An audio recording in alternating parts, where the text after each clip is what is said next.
Hola, soy Julia Ruiz y voy a hablar sobre Alfonso XIII. Alfonso XIII de España, llamado el Africano, fue rey de España desde su nacimiento hasta la proclamación de la Segunda República Española el 14 de abril de 1931. Asumió personalmente la corona al cumplir los 16 años de edad, el 17 de mayo de 1902. Aquí podéis ver una pequeña biografía sobre su vida. A continuación voy a hablar sobre el contexto histórico en el que se enmarca. Nos remontamos al periodo de la historia de España en el que reinó Alfonso XIII de Borbón, quien desde el mismo momento de su nacimiento en mayo de 1886 ya fue rey, ya que su padre Alfonso XII había fallecido 5 meses antes.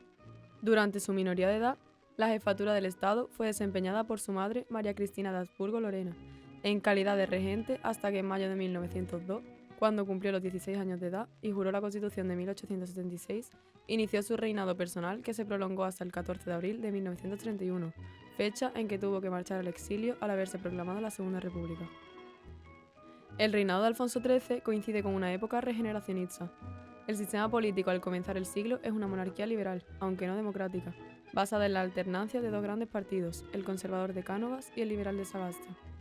El rey comparte poder legislativo con unas cortes bicamerales. Se celebran 9 elecciones durante su reinado entre los años 1903 a 1920. Desde 1890 existía el sufragio universal masculino. Los resultados de las elecciones siempre daban mayor número de escaños al partido que las convocaba. Sagasta fallece el 5 de enero de 1903. La reina Isabel II muere en París el 9 de abril de 1904. Sus restos descansan en el Panteón de Hombres Ilustres y en el Monasterio del Escorial.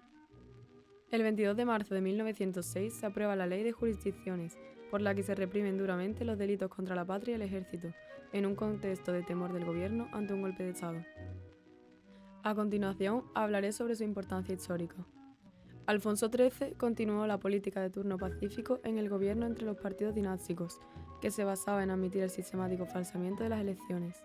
Así, confió el poder a los conservadores Silvela, Fernández Villaverde, Maura y Azcárraga, 1902-1905. Luego a los liberales Montero Ríos, Moret, López Domínguez y Vega de Armijo. Posteriormente, el rey abrió paso a los intentos de desmontar el caciquismo y modernizar el sistema político desde el gobierno por parte de los conservadores, Antonio Maura, y de los liberales José Canalejas. Con el asesinato de Canalejas empezó a romperse el bipartidismo por la disgregación en facciones de los partidos del turno. Gobiernos liberales del conde de Romanones y del conservador Eduardo Dato. Aquella situación desembocó en la quiebra del sistema de la Restauración a partir de la Gran Crisis de 1917, en la que se concitaron contra el régimen en una huelga general, un movimiento corporativo en el ejército, las juntas de defensa y una asamblea de parlamentarios que reclamaba reformas democratizadoras al margen de las instituciones establecidas. Después del fracaso del gobierno de Unión Nacional de 1918, el reinado se caracterizó por una gran inestabilidad política, con 13 cambios de gabinete y social, aumento del terrorismo anarquista. Los nacionalismos aumentaban su influencia y sus demandas, y la situación colonial se deterioraba en Marruecos con el desastre de Anual, 1921. Alfonso XIII actuó en varias ocasiones en su papel de representante del Estado en el exterior. En 1904 recibió en Vigo al emperador alemán Guillermo II y trató con él sobre la cuestión de Marruecos. En 1907 se entrevistó en Cartagena para tratar de la situación en el Mediterráneo con el rey Eduardo VII de Inglaterra, con cuya sobrina Victoria Eugenia de Battenberg había contraído matrimonio en el año anterior. En 1913 visitó Francia para ratificar el tratado que repartía Austria y desempeñó un papel relevante en la defensa de la neutralidad española en la Primera Guerra Mundial, 1914-1918. El reinado quedó marcado por la cobertura que prestó don Alfonso al golpe de Estado del general Primo de Rivera en 1923 y la dictadura que éste implantó, decisión que le haría perder el trono.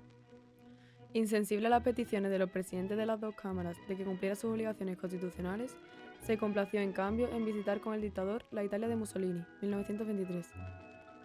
Cuando, acuciado por la oposición interna, cayó Primo de Rivera, el rey encargó a formar gobierno sucesivamente al general Dámaso Berenguer, 1930, y al almirante Juan Bautista Aznar, 1931, pero el regreso a la normalidad constitucional no era ya posible. La deslealtad del rey y su compromiso con la pasada dictadura produjeron un vuelco en la opinión pública, que en las elecciones municipales de 1931 se mostró mayoritariamente republicana. Alfonso XIII suspendió el ejercicio del poder real, aunque no abdicó formalmente. y abandonó España al tiempo que se proclamaba la Segunda República, 1931. Juzgado y condenado en ausencia por las Cortes republicanas, el exmonarca se refugió en la Italia fascista y en 1941 abdicó en su hijo Juan de Borbón antes de morir. Antes había sobrevivido a 3 atentados, uno en París, 1905, y 2 en Madrid, 1906 y 1913. Quedó enterrado en Roma hasta que en 1980, restaurada ya la monarquía de los Borbones, su nieto Juan Carlos I hizo traer su cuerpo a España para depositarlo en el Panteón de Reyes del Escorial. Seguidamente hablaré de la conexión de Alfonso XIII con la actualidad. Según la revista Hola, el ratoncito Pérez nació en el Palacio Real de Madrid a finales del siglo XIX, de un cuento del padre Coloma encargado por la reina María Cristina para consolar al rey niño Alfonso XIII, y fue seguramente el ratón más famoso del mundo hasta que Mickey Mouse le robó el trono. Alfonso XIII había perdido su primer diente y su tragedia generó un gran problema en el palacio. No había tiempo que perder.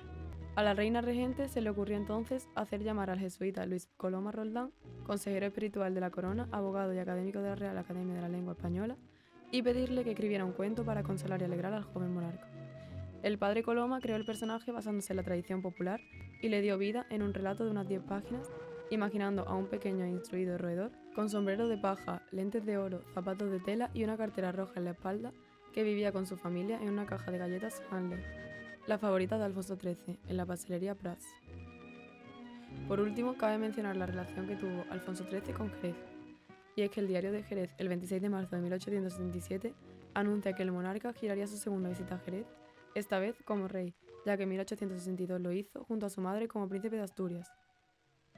Su visita a nuestra ciudad fue una visita relámpago que con toda certeza realizó para corresponder a la invitación de 2 influyentes y ricos bodegueros como eran Manuel María González Ángel, fundador de la firma bodeguera González Vía, y de Manuel Misa y Bertemati, conde de Bayona, propietario de la Misa. El joven monarca llegó a nuestra ciudad en un tren especial procedente de Sevilla, que entró en la estación de Jerez a las 9:30 de la mañana. En el andén estaban esperándole la mayoría de las autoridades civiles y militares de la provincia. Apenas paró el tren y entre los vítores y aplausos de los cientos de personas allí congregadas, Alfonso XIII descendió del vagón y, a las palabras de bienvenida en nombre de la ciudad por parte del alcalde Pedro López Ruiz, el joven monarca contestó agradeciendo la entusiasta manifestación de afecto de la que estaba siendo objeto.